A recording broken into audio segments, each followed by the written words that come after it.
क्या आप बता सकते हैं ये लोग क्या बातें कर रहे हैं? И Донецкие, и Луганские, и наши силы спецоперации. Diese speciale machten, die later die Kommandogenummer. 我从小在这里生活，也在这里念书。 На ваш вопрос сразу скажу, никто кроме них. Sanbonani igama lami uhalala sibongo ngogasho. يعني أولا هناك خلافات على أكثر من ملف.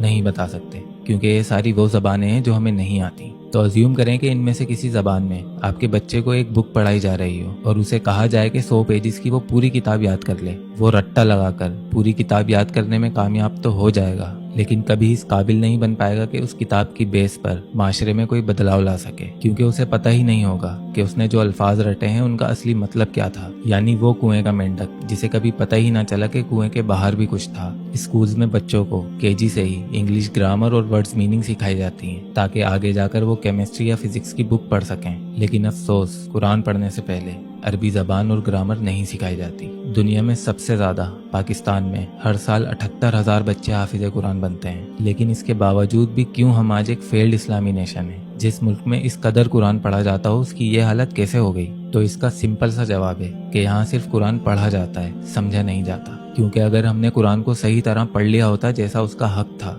तो आज हम फिरकों, ज़बानों और सियासी पार्टियों में न बटे हुए होते। क्योंकि कुरान का बुनियादी काम ही है इंसान के दिमाग को खोल देना, उसे कुएं के बाहर की जिंदगी का तसव्वुर देना, उसे एहसास दिलाना कि अगर जिंदगी का मतलब सिर्फ खुद की ज़ात और जन्नत के ख्वाबों में गुम होकर रहना था तो आसपास दूसरे इंसान पैदा ही क्यों किए जाते? आपको क्या लगता है अगर हमारे टॉप पॉलिटिशियंस और आर्मी के जर्नलों ने कुरान को सही तरह पढ़ लिया होता तो वो इस तरह दूसरों का हक मारकर अपने असासे बनाने में जिंदगी बर्बाद करते? कुरान का सबसे बड़ा मौजज़ा ही ये है कि ये हर इंसानी दिमाग के कंपैटिबल है, चाहे उसे 10 साल का बच्चा पढ़े या 70 साल का बूढ़ा, कोई मुस्लिम पढ़े या नॉन मुस्लिम, डॉक्टर पढ़े या डाकू, साइंटिस्ट पढ़े या हलवाई, इसमें सबके लिए उसकी अकल के मुताबिक खैर है। कुरान इंसानी दिमाग को खोल कर रख देता है। तो अगर आपके मौलाना साहब आपको डायरेक्ट कुरान पढ़ने से रोक रहे हैं तो वो इसीलिए है कि वो डरते हैं कि कहीं अगर आपका दिमाग खुल गया तो आपका हाथ उनके गिरबान पर होगा। हम अपनी जन्नत की लालच में बच्चों को हाफिज कुरान बना तो देते हैं, लेकिन इससे उसके किरदार और तबीयत पे कोई फर्क नहीं पड़ता जिससे वो इस माशरे में कोई तब्दीली ला पाता।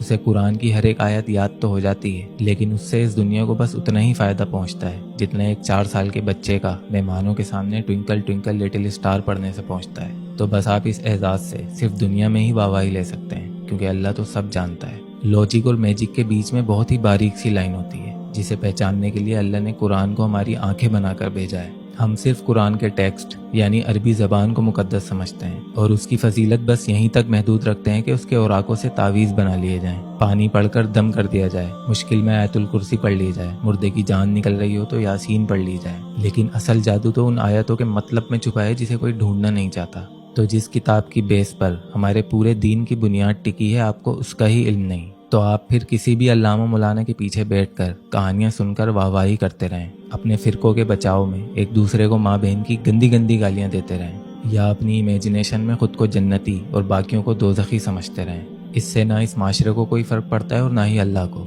इससे ना तो इस दुनिया में आने वाले बिजली के बिल पे कोई फ़र्क पड़ता है और ना ही आपकी कब्र में लिए जाने वाले हिसाब पर। अगर आपको बात का मतलब ही नहीं पता तो कोई अरबी आपको गालियां ही क्यों ना दे रहा हो, आप उसे भी दुआएं समझकर आमीन आमीन करते रहेंगे। अरबी ज़बान कुरान के उतरने से पहले से मौजूद है। जादू सिर्फ ज़बान में होता तो कुफ़ारे मक्का भी तो अरबी बोलते थे, फिर क्यों जुल्म किए उन्होंने मेरे नबी पर। इस ज़बान की वैल्यू इसीलिए बढ़ी क्योंकि इसमें कुरान उतरा और ये मेरे नबी सल्लल्लाहु अलैहि वसल्लम की ज़बान थी। आपको क्या लगता है अगर कुरान किसी और ज़बान में उतरता तो सहाबा बिना उस ज़बान को सीखे इस दुनिया में इनकलाब ला पाते?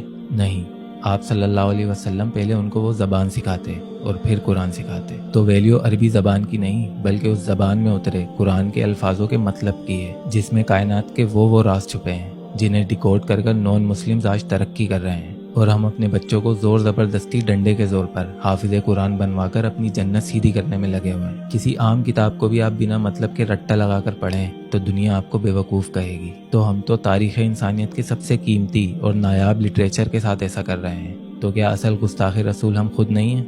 78,000 के बजाय अगर हमने 10 बच्चे भी ऐसे बना दिए होते जिन्होंने कुरान को अपने कल्ब में उतारा होता तो कुरान की ये ताकत है कि वो 10 लोग ही काफ़ी होते इस पूरे मुल्क में इनकलाब लाने के लिए। तो पूरा कुरान बिना समझे रट्टा लगाने से बेहतर है कि आप कोई एक सूरत लें वो किस वक्त नाजिल हुई, उस वक्त सरकमस्टांसिस क्या थे। ये सब चीज़ें दिमाग में रखकर जब आप तर्जुमे के साथ पढ़ना शुरू करेंगे तो आप बाकायदा महसूस करेंगे कि आपका दिमाग खुलना शुरू हो चुका है, और फिर आप बाकी का कुरान अपने शौक और तजस्सुस से बिना किसी जोर ज़बरदस्ती खुद ख़त्म करेंगे। कोई नॉन मुस्लिम भी ये वीडियो देख रहा हो तो मैं उसे भी चैलेंज करता हूँ कि वो कुरान की कोई एक सूरत यानी चैप्टर पढ़ के दिखा दे। मैं दावे से कहता हूँ कि चोरी छुपे ही सही वो पूरी किताब ख़त्म ज़रूर करेगा, और किताब ख़त्म करने के बाद उसके दिमाग पर लगी वो रिस्ट्रिक्शंस हटा दी जाएंगी जिससे आगे सोचने पर आज से पहले उसका कोई कंट्रोल नहीं था, और फिर उसकी बेमतलब ज़िंदगी को एक रास्ता मिल जाएगा जिसे हम अरबी में सिराते मुस्तकीम कहते हैं।